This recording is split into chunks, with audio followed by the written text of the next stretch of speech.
Hello and welcome to the Sias du Plessis show. A big shout out to everyone that has liked and subscribed the show. We thank you for your support. Today's guest, well, he spent 27 years in broadcasting in South Africa. He's one of the legends of the game. He is an F1 guru, an ex-radio DJ, a top bloke. Sasha Martinengo joins me here on the Sias du Plessis show. Hope you enjoy it. Let's get into it.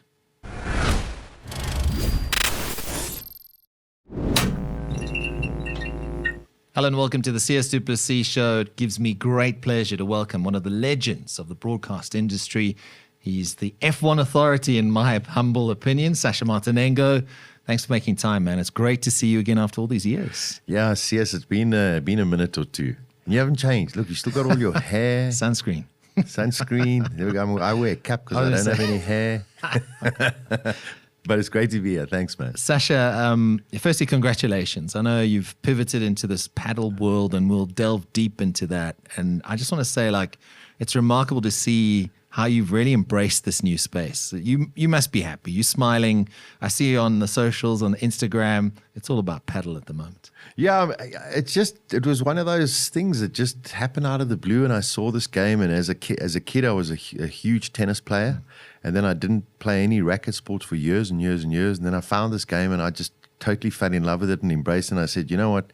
It's a cliche. It changes as good as a holiday or something like that. And I said, dive into it and have a go. And I've always been that kind of person. If I get passionate about something, then I'll give it a go. And so far so good. Yeah, and I'm just loving the paddle. I'm loving the people. I'm loving the community. I'm loving how it's taking over South Africa and the world. Yeah, it's fun. I mean, I've even seen they're broadcasting major championships on the various channels that are out there, and also wherever you go, wherever there's a paddle space, there's always people on the court, regardless of what time of day it is. The other day I was driving to Three Rivers near Vereniging for whatever reason, and they built a paddle court. I was like, Vereniging has a paddle court? And it was pumping. So it's amazing. It is. And as you say, anytime during the day, people are feeling sick. Next minute they're on the paddle court. I'm not saying you should do that. But anyway, and it's because it's accessible. Yeah. It's easily accessible. But it's also an incredibly tactical and strategic game. And when you watch, the best in the world, then you understand actually how brilliant the game actually is. I mean, it's really, really high intensity, high tech, high skill level. Stunning. You're also keeping physios in business at the moment. Big time. I tell you, I mean, the physios, the bios, the chiros, the orthos are all sitting there going, okay. I did something last year to my arm. I'm a left-hander, and I ripped my tendons. I went to go and see my physician, and he just, as I walked in, he just went, paddle. I said, yes. He says, welcome. This is only the fifth one today.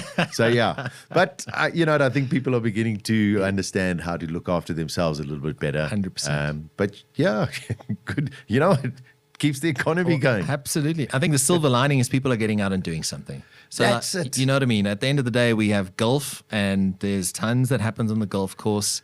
I'm a very average golfer, but paddle is a much shorter time frame. You can get done in a short space of time and still have tons of fun and get a workout at the same time. I tell you, Sias, the amount of times, and even last night I was playing a league game, and afterwards we just sat with the guys and we were just having a beer afterwards and going, what did we do before paddle? And you sit and you go, well, what did we? I said, listen, I was in nightclubs most of the time or doing Formula One or something. Some of them played tennis, some of them played squash, some of them played golf. But now all of a sudden, it's incredible.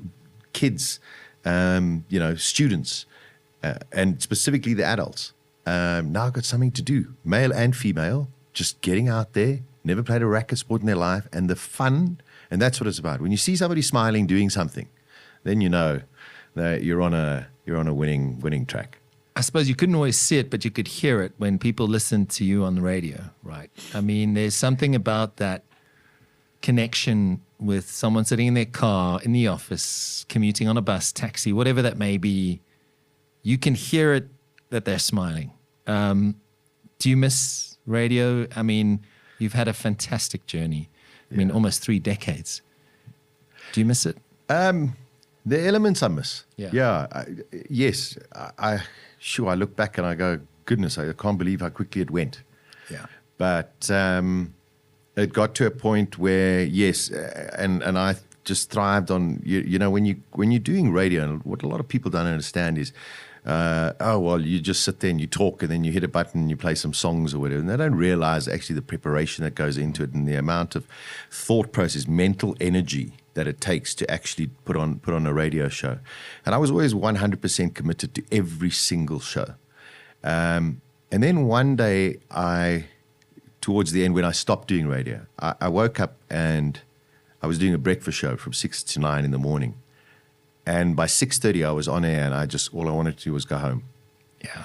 And then I realized, okay, this is now time. Pull the plug. Just don't do this because for the sake of doing something. So the elements of radio I do miss, and I miss a lot of the energy. I love the excitement of going on air. I just unfortunately find that radio now is just too formatted, too regulated, and in a way very, very sterile. So it's not as open-minded as I think it used to be. Yeah. But I think there's some terrific broadcasters that are still out there, some great shows. But for me, unless something really groundbreaking gets offered to me in terms of a radio space, no, I'm very happy not doing a radio show at the moment. And you? I must be honest, I was, this is going to sound quite strange, but I was standing in the shower the other day, and in the course of the day, I had two people come up to me and said, you know, on our way to school, we grew up with you guys on air, right? And I was standing in the shower and I was thinking, was it a dream? It's 9 years ago now. It's incredible. Since we were last on air. Yeah. And I kind of think back and I go like, that happened so fast. Had I known at that time, and it's so easy, hindsight, to appreciate the platform, the station, the audience, I probably would have treated it a little bit different. Because at the time I was trying to balance radio and TV, and it was just an absolute, it was just a blur. And also you were living very far out of where everything was happening. Yes, your own fault. Yeah, no. Common sense has prevailed. I'm glad. But I think what struck me the other day is when, and I know Darren Scott passed away recently, and I know you guys were close. Yeah. I didn't have the same sort of relationship, but I respected as a broadcaster. He was a wonderful, talented human being. When Thabo Modisani passed away, a producer on Gareth Cliff's show, and we sat around the table, and it was Gareth Mabali and Deanne and myself, I was like, okay, no, it did happen. We actually did have a show.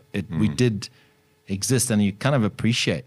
And I think a lot of people, when they get into the space of being a broadcaster, they're chasing fame, they're chasing money, rates, whatever it is. They forget to appreciate what a privilege and honor it is to be able to sit in that chair. And I mean, you've done it with aplomb for such the longest time, but you got times when you're like, wow, this is special.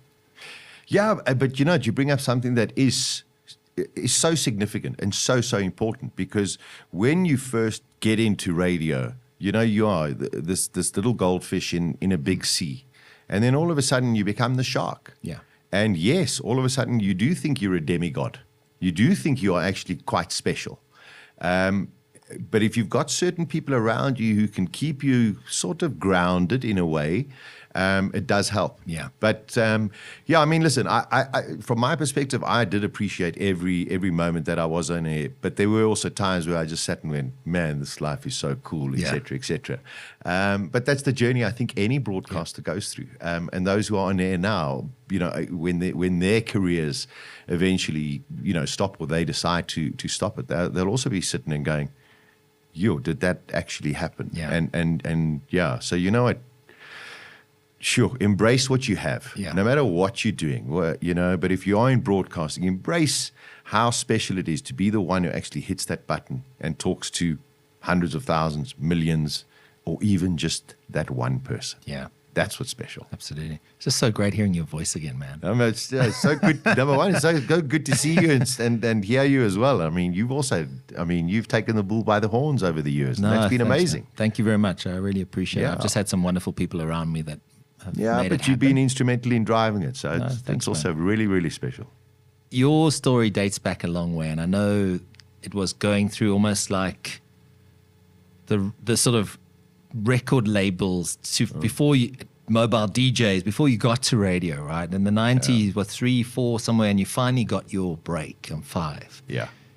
What would you tell yourself now to that younger person? You know, if you had to go back and be able to say, hey, Sasha, like, you are that small little goldfish right now, but things are going to get better. What would the advice be that you'd give yourself? I think the only advice I would give myself or give anybody is sit and go, if you do a gig and you get paid for it, save that money. Okay. Because I think, and you know, when you're starting off, you go and do a gig and all of a sudden you're getting paid this money and you like, in those days, it was, you know, any bit of money is a lot of money. Yeah. And it was like this money that you had and you're going, oh, well, cool, let's go for dinner here, or let's go and buy a new pair of trainers, or let's do this and let's do that. And I would just have wished that I probably was more self-disciplined in the sense of understanding and managing money. Yeah. And that's what I would say to anybody is just sit there and, you know what, forget about that. You're earning money broadcasting. Whatever else comes, put that away, give what you have to SARS or whatever you have to do, but actually just save some money. Besides that, I wouldn't have changed anything. I think I took a chance. I was just about to have my first child. I gave up a corporate job to go and work on a 6-month contract with no medical aid, no pension, no car allowance, no nothing for 6 months, no university degree, and I turned it into 20 years. Yeah. So, you know, I sat and went, you know, get into it, but do it properly. And you know, I was surrounded by some of the best broadcasters this country's ever had. So I had plenty to learn from, and I learned a lot. So, yeah, I wouldn't change anything. Just manage money. I think it's such an important message because Yeah. it is. You're getting booked for MC gigs. You've Of got course. this. Now social media, you get paid for a campaign on social media. It's easy to try and compete with the Joneses. Yeah. And create this, because Instagram is fake, let's be honest. So we are most social media. It's a lens, right? Correct. Anyway, the point is, Yeah. be very smart with your money. Yeah. I suppose also you didn't start on a great time slot, did you? You had to do the hard yards. And I think there's a lot of people these days that aren't prepared to graft. Yeah, you know, it didn't. Just before we went on air, we were saying, you know, maybe we become a little bit cynical in our older ages. I'm a lot older than you are. However, you know, the only way you can learn in anything in life is basically starting from the bottom. Yeah. You know, I don't know anybody who's just walked into a CEO position without having worked and done something before that. And you know, when I got my first opportunity in radio on 5, you know, in those days it was still Radio Highveld, and it was Radio it wasn't Port Natal or whatever, East Coast Radio. And these were still all basically owned by the SABC. So Radio 5 FM was, I mean, that was the ship. Yeah. That was the king of the SABC. So being on there, number one, was like unbelievable. And then, of course, well, you know, you didn't have 30 other or 50 other or 60 or 100 other radio stations. So there were only a handful of radio jocks that could be around there. So, you know, my first show was 2 to 6 a.m. That's brutal. On a Sunday morning. Oh my God, that's brutal. And then they said to me, well, listen, you know, come and do some training. You can do 1 to 4 a.m. in the, you know, and you do 1 week, and then somebody else will do another week, etc., and you'll rotate. So I was doing my normal job. And I was getting home at sort of 7:30, 8 o'clock at night. Okay. I'd sleep for like 3.5, 4 hours. Then I would go and do my 1 to 4 in the morning. And then after that, I'd go into the studio downstairs and cut my own promos on tape. Wow. We didn't have digital or anything. Cut them on tape. And then I'd come up and then I'd go and listen to Alex J for an hour. And then I'd go off to work. And I managed to do that for about 8 months. And then eventually I asked the radio station, I said, listen, give me the 1 to 4 show. I said, I'll take it. Okay. And then that's when they said, okay, you know what? Cool. We'll give you 6 months, go for it, 1 to 4. And then I resigned from my job because eventually your body's getting a little bit tired. And I did 1 to 4 in the morning for 2.5 years before a break came that I could move as a competent radio DJ, and then I went and did 5 years of 7 to 10 in the evening, which was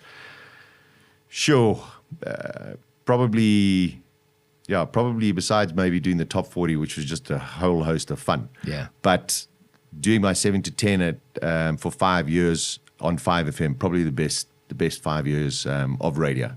It was just incredible. Absolutely loved it. Would you say that was your breakout sort of moment? Yeah, without a more than the top 40 show? Yeah, definitely. Okay. The 7 to 10, it just became renowned that at 7 o'clock. You didn't have Netflix in those days. You had people who had SABC television. There was ETV, and of course there was Mnet. Yeah. And radio was still your companion. You didn't have Spotify and all of those kind of things. So I eventually developed a culture that, and I'm very, very proud of, that at 7 o'clock at night, people, no matter where they were in the country, just sat there and went, okay, well, what's Sasha going to open his show with? Yeah. And that was it. And then from there, and that was it. And when I left that after 5 years, I was actually very sad. I was great because now I had a daytime gig, and I was like, now mainstream. However, that meant nothing to me. To me, it was, I'd nurtured a beautiful audience and unbelievable memories in those 5 years doing the evening show. Loved it. Loved every second of it. You mentioned that opening track, right? I mean, how much, and like you said, people don't realize how much scripting, how much producing goes in. There is an ad-lib element, absolutely. Sure. But it is dictated by the clock, and people don't always realize that. How much time did you spend on trying to find that opening track, that banger, as they say? Basically the whole day. Yeah. Basically the whole of the next day. I'd be sitting there and I'd be listening to the radio constantly, because you don't want to go onto your show and say something that somebody else said during their show. And, if you, did you hear Sias say that in the sports report? Yeah. Then at least, as opposed to going on, by the way, this happened in the rugby, and everyone's going, but Sias just said that 15 minutes ago, So I was meticulous about the songs that I chose. And we were also fortunate in those earlier years where we would, in radio, you'd have something called a basket song. So we as DJs could actually have 3 or 4 of our own choice songs within an hour. Nowadays, you have no choice whatsoever. So there you also developed a style. Yeah. And your audience then knew the kind of music that they were going to get from that specific DJ. So with me, there was quite a lot of dance music, but there was also tremendous amount of independent rock. So, I would go and play gigs, and, the next minute I'd be playing Faithless, and then I'd drop in the Smashing Pumpkins, and the crowd would go like mental because they were radio listeners. I wasn't playing in a nightclub where it was a rave club. I'm playing in, places where people are going there to listen to some really cool music. So I could jump around because these were people who were listening to my show, and they knew the kind of music that I played and liked. So I'd play live and then go into, some dance kind of tune, and then, going to Erasure or something. And they'd be like, wow, what a great selection of songs. Yeah. And it was all about the songs. Songs make everything. Speaking of which, I know you're a huge live fan. Yeah. And if I'm not mistaken, you got to meet them. Is that right? Yeah, I got to meet them a few times. You had some incredible guests, though. You have highlights when it comes to that sort of thing? Because at one point when we had Coke Fest and all these insane, it was the best of the best. Yeah. And they had to stop at 5. Of course. On either show. Yeah. I think I've always been one of those. I've never been an autograph hunter, and I've never been one who needs, to go and meet somebody. If I see somebody from a distance or they're there or whatever, it's never been my ethos to go and invade somebody's space. So yes, when you meet people, I'm just very gracious and very humbled, and I think I learned that through my Formula One years of meeting lots of superstars when I was younger, and the Schumachers of the world, and just sitting and respecting their privacy, and then also understanding that same with the rock stars. But I suppose the biggest highlight, I don't think you can top this, is basically the Voodoo Lounge tour of the Rolling Stones at Ellis Park Stadium. And at the back of Ellis Park Stadium, they built what they called their own Voodoo Lounge. And I was working for Virgin Records at the time, and I was on 5 at the time as well. And just going into the Voodoo Lounge, and there's Keith Richards, and he just passes me a Jack Daniels and says, "Come and play pool." And I'm like 25 years old, and I'm going, "What? Am I in a movie?" Totally. Right? Totally. I mean, it's just bizarre. Absolutely bizarre. The Rolling Stones. You know, so okay, the next one I'm playing pool with Keith Richards. So that's the one. And then, I mean, this is even more bizarre. Top Gear Festival. We come to South Africa, and Jeremy Clarkson decides, no, he's bringing out all of the big guns. So we've got Derek Bell over here. We've got Eddie Jordan. We've got David Coulthard. We've got Sir Sterling Moss. We've got, you name it, they're all here for the festival at Kyalami. And I've got the drummer for Pink Floyd. Why do I always forget his name? Google it quickly. I'll get it now. Anyway. Yeah, I'll find it for you. I actually can't believe it that I've forgotten his name. I was going to say Charlie Watts, but he's from Rolling Stones. Pink Floyd. Okay, so I'll get it right now. Tip of my tongue. Anyway. Nick Mason. Okay. So Nick Mason is here in South Africa as well. Now, Nick Mason, besides owning about 50 motor cars, owns a 250 GTO. Okay, which is one of the rarest and most expensive Ferraris in the world. Probably $40-50 million is what it's worth. So Nick Mason is here in South Africa, and I'm sitting having breakfast at the Palazzo in Monte Casino. And I've got Eddie Jordan next to me. I've got Jeremy Clarkson across the way there. I've got James May over here. I've got Nick Mason, Derek Bell, Sir Sterling Moss, and little Sasha going... Anybody want some coffee? so then we finish the gig on the Saturday night. We have a huge big party, and Arno Carstens from Springbok Nude Girls, he's doing some entertainment. He's singing along, we're having such a vibe or whatever. The next minute, Eddie Jordan, because Eddie Jordan also, the late Eddie Jordan also played drums. So he says, no, he calls Nick Mason. So he says, come Nick, get up on the stage and go and play some drums. They got Nick Mason from Pink Floyd. Yeah, are you kidding? You got Arno Carstens singing. And the next minute they say, Sasha, get up on the stage. They give me one of those rattling, what are they? I don't know. Those little instruments you hit against. Not a tambourine. It's something like that. Like a tambourine. Yeah. So I'm standing on the stage with Arno Carstens singing. I'm standing next to Nick Mason, banging my tambourine over here. And I'm going, can it get any better? Magic. Can it get any better than this? So... yeah, I mean, there's been some unbelievable highlights. Yeah. And those are, I mean, they're just so specific. They're so special. And they're with you forever. Yeah. You know, nobody can ever take those away. And you go, wow, how blessed, how lucky, how privileged to have been able to witness certain of the things that we've both done in our careers, the people that we've met. And you go, wow, without the platforms that we were on and without the, I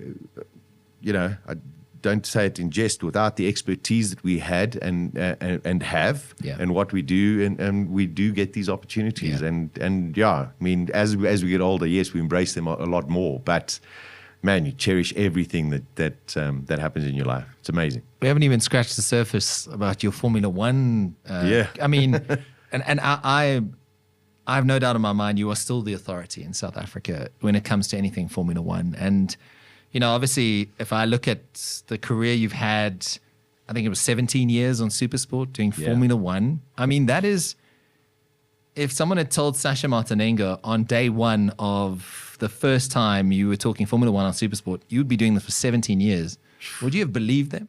Are you ready to become a bet influencer with Betway? Betway are introducing a world-first feature where you can make money by just sharing your betting codes. Every bet placed is generated and shared means cash profit for you. All you have to do is add 5 or more picks to your multi-bet, place your bet to generate a booking code, and share with your friends. Not at all. Not at all, but it was something that I had set my mind on.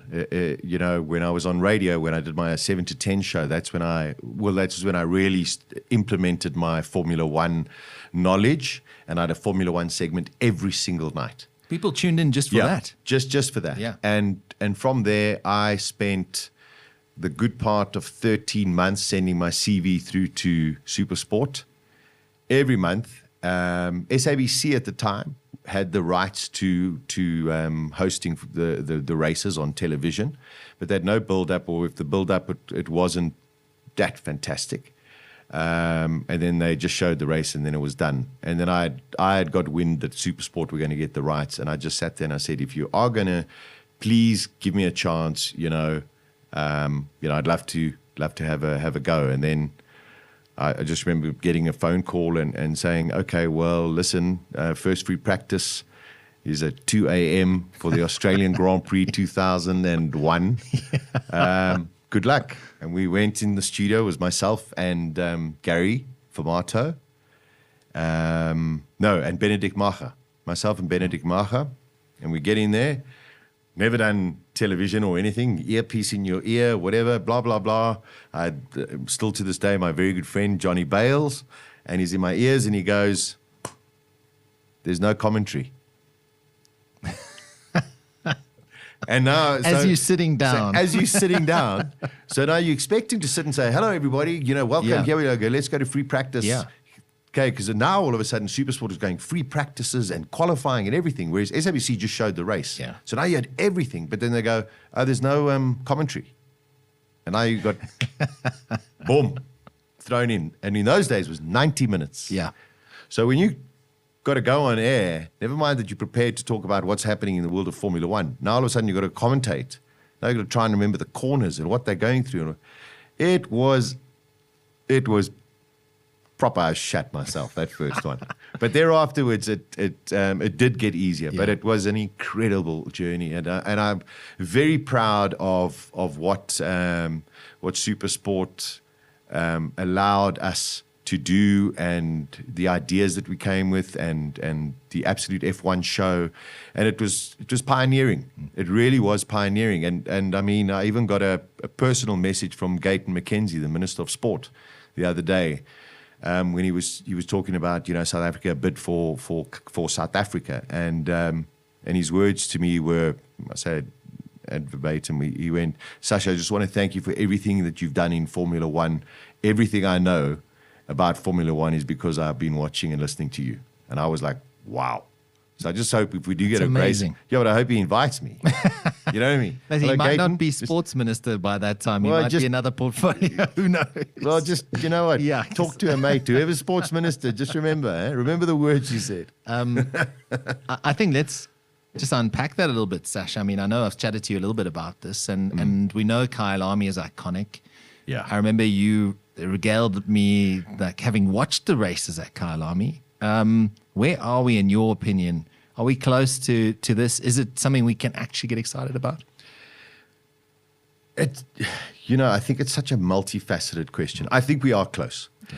Number one, when Minister McKenzie came out in the beginning of the year and sat there and he said Formula One must come back to Africa and it must come to South Africa, and he was very proactive about Rwanda and Morocco with their potential bids. But he said, listen, we as South Africans are putting together this committee. They are going to go out there, they're going to find bidders, etc., etc. And in that press conference, he did say, and the South African government, of course, will support the bid. How they're going to support the bid, we're not sure at this stage. And this is what a little bit worrying. That's the only worrying aspect.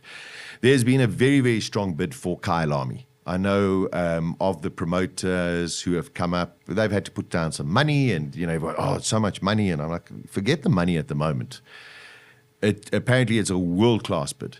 Kyle Army themselves are already starting now with their changes and amendments to the track and certain facilities, which Mr. Toby Fenter said would be done by the end of this year. Okay. Now, all of a sudden, I read now it's over the next 3 years. So now I sit and start going, hold on a second, guys. Press conference, everyone said X. Now, all of a sudden, we're delaying by 3 years.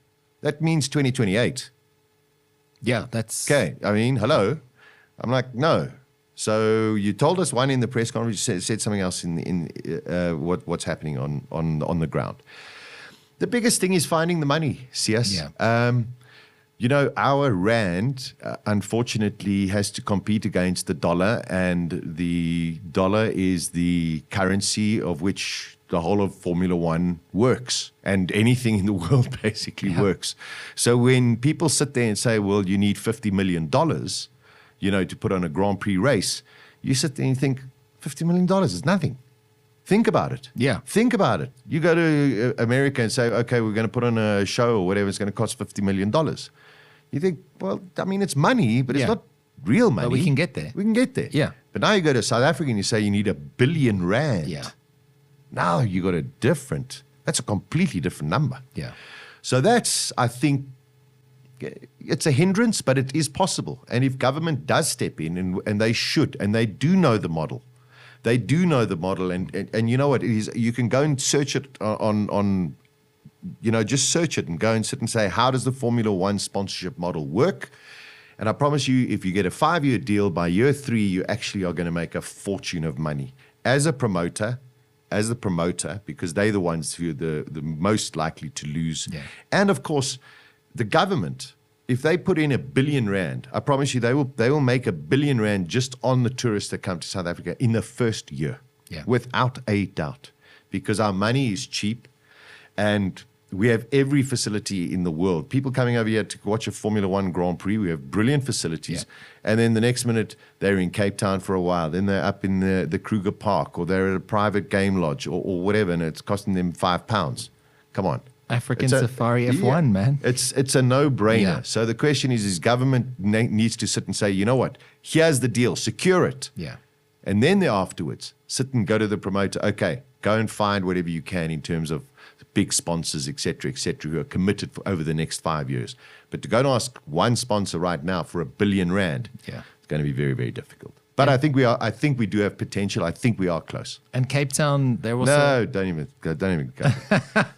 No, Cape Town. It'll be a street race then, right? I love Cape Town. You got to redesign the roads. They had Formula E there. Yes, yeah. I mean, the Formula E cars can't even get around that track. Now you want to get Formula One. Yes, there is Monaco that's still on the calendar. Yeah. But that's been there from day one. Yeah. All of the street tracks that we have now in the world are wide. They're like racetracks. Yeah. You can't go and race in Cape Town. With the greatest respect to the people of Cape Town, unless you build a purpose-built circuit, don't even think about it. Oh, but the mountain is so wonderful. You're watching the cars on the racetrack, and I'm not looking at the mountain. Make a nice video of the mountain. After the race. Make a nice video of the mountain as the promo. We're watching the cars. Come on, people. Get over yourselves.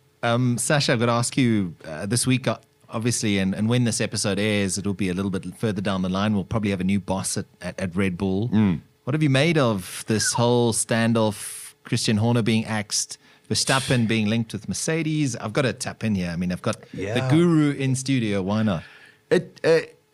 Listen, it came as a shock. I think it came as a shock to everybody. Yes, it's been rumbling since the beginning of last year because he apparently had an extramarital affair, or there were illicit pictures with some other girl. He got cleared of that. But of course, that's going to stick around. And in Formula One, there was a book written many, many years ago called The Piranha Club. And it is the Piranha Club. Okay. You will get eaten. You make a mistake, you are chomped. End of story. So someone's been gunning for Horner. And the news of him being dismissed at this time of the year, in the middle of the season, is a little bit peculiar. Okay. And then there are the scenarios we've got to look at. Okay, what are the potential scenarios of him leaving? Number one, is it results driven? Yes, they haven't had a great season. Since the middle of last year, they've really struggled. Basically, when Newey left. Since then, they've really, really struggled. But they've got Max. So is it results driven? Well, they had a couple of iffy seasons between Vettel and Verstappen, and he still kept his job. So no, not results driven. Bang. You don't just fire somebody just because of that. Then you look at, well, has Max been speaking to Mercedes-Benz? Clearly they have. Yeah. Okay. So did Helmut Marko, who is the consultant to Red Bull, and Max Verstappen's management sit and have a conversation together with maybe Mark, the son of Dietrich Mateschitz, Mark Mateschitz, and Mr. Juvadid, who is the main shareholder of Red Bull. And did they maybe sit and come up and say, listen, if you want Max to stay and not go to Mercedes-Benz, then you've got to get rid of Christian Horner. That seems impossible. Yeah. So that could be, but you must get rid of Christian Horner right now. Okay, that's a potential. Could be. Sure. Looks like a very Interesting it's scenario. plausible, absolutely. Plausible. Yeah. Then the last one you got to look at. They've lost Adrian Newey. They've lost Wheatley. They lost two other big names over the last year and a half. So you sit and say, did Christian Horner not fight hard enough to keep these people? And then on the other side, you got to go, well, hold on a second. You know, Sias, imagine you doing this podcast and then somebody just comes up to you one day and says, listen, I want you to come and do it, but you got somebody else involved and he has double the money.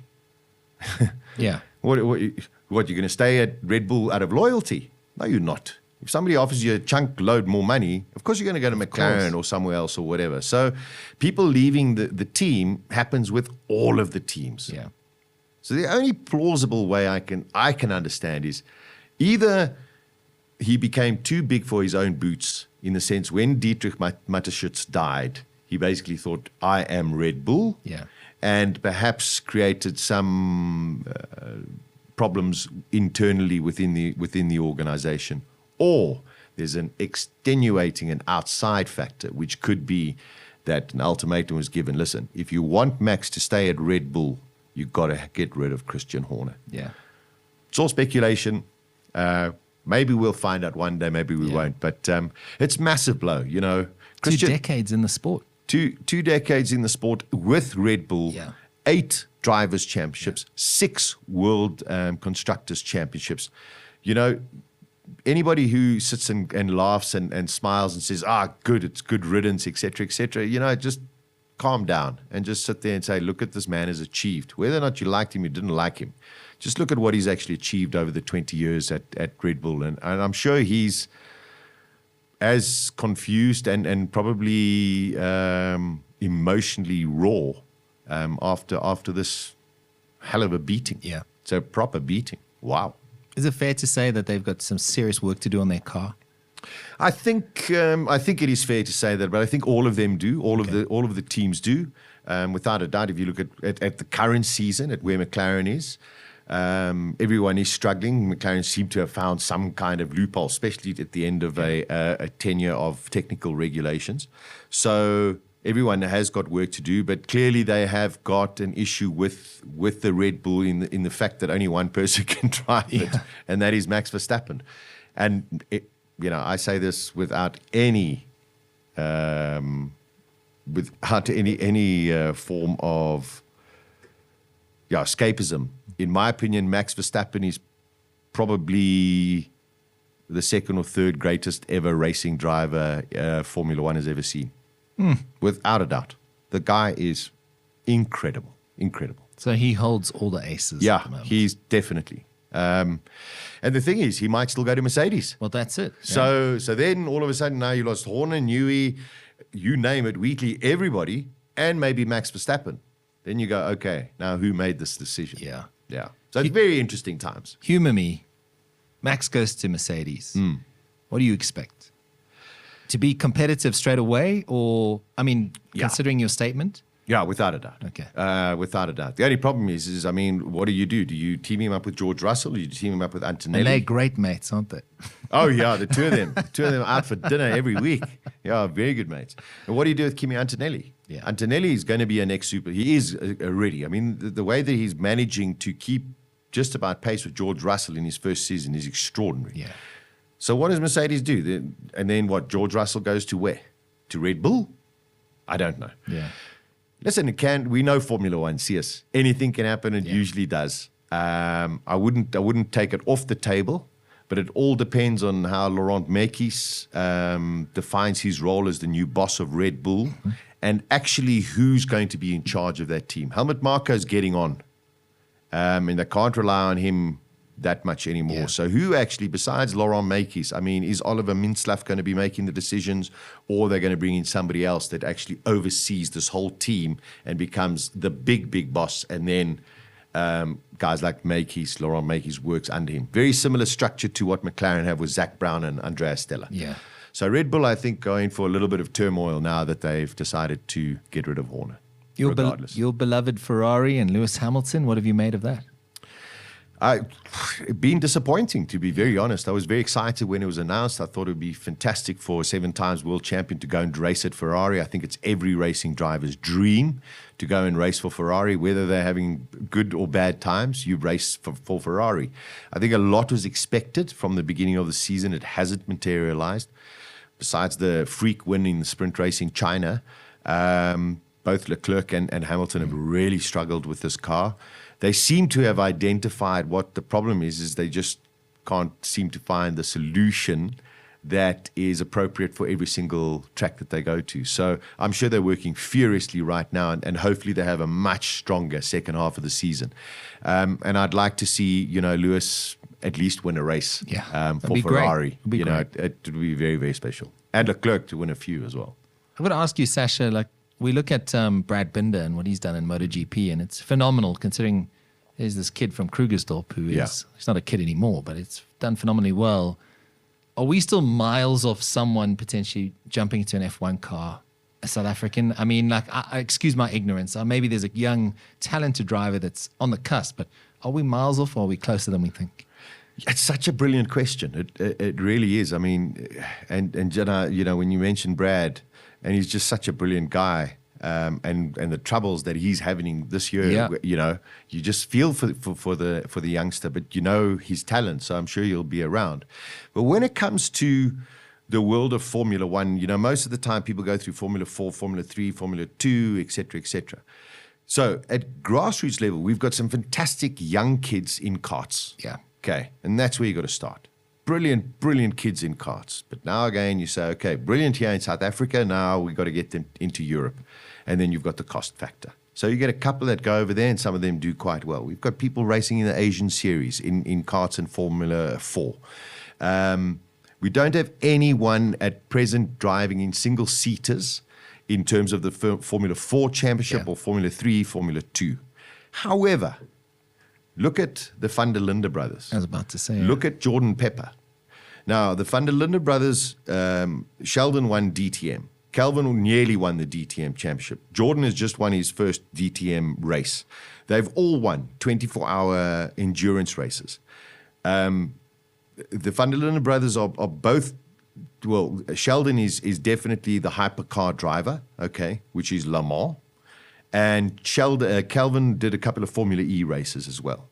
These three boys, okay, and excuse me for leaving out others, but I'm just focused on these three boys, all have the potential to do a test in a Formula One car. Okay. They, without a doubt. The fact that Audi pulled out of all of racing besides coming into Formula One next year, I think was a little bit of hurt a little bit of Calvin van der Linde because he had nearly won the championship for Audi in DTM. But the connection is still strong. But now they're aligned to DTM with BMW, and Jordan Pepper's now aligned with Lamborghini, which is VW, which can be Audi, which can be a whole lot of things. But I would love the opportunity for Sheldon, Calvin, and Jordan to all get a chance to have a test in a Formula One car. They deserve it. It's a question of, who are their sponsors prepared to sit and say, well, here's $500,000 for one of our kids to go and do 10 laps or 15 laps or something. That's the kind of money you're looking at. But yes, there is the potential, and I think the way that the Van der Lindes and the Peppers are performing, this is inspiring a lot of young kids, as we see it in all of our sports. Yeah. In South Africa, man, when we get a world champion, wow, all of a sudden that sport just builds and lifts and gets bigger. So motorsport, we know, is a very expensive game, but there's great potential at grassroots level. It's now trying to get it from that cart into Europe and into those Europe-Asia series. Then from there, hopefully we can get someone who can go and drive in F1. Sasha, we've got a few more minutes left. I'm going to put you on the spot here. Top 5 cars. Dream cars or cars that you've driven, what does that top 5 list look like? I mean, sure, that's a great question. I know that your blood is red, Ferrari red, but there's some pretty cool cars out there. No, there's some magnificent cars out there. Okay, top 5 cars I've ever driven. In 5th place, Fiat Abarth 595 Competizione Tributo. Okay, that's number 5. Number 4, Alfa Romeo 4C. Number 3 is... Oh, wow. Number 3. What's my third? We'll get back to number 3. Okay. Number 3. Alfa Romeo 156 GTA. Okay. Then the 2, I was very, very privileged. 288 GTO Ferrari, which is probably my second favorite Ferrari of all time. And then, thanks to the wonderful Paolo Cavalieri, who at Kyalami said, Sasha, take this for a spin. And I said, Paolo, you've got to be crazy. He says, just get in the car and go and do a few laps. And that was a Ferrari 250 GT short wheelbase, V12. And I did 4 laps around Kyalami in that car, and I came out with tears in my eyes.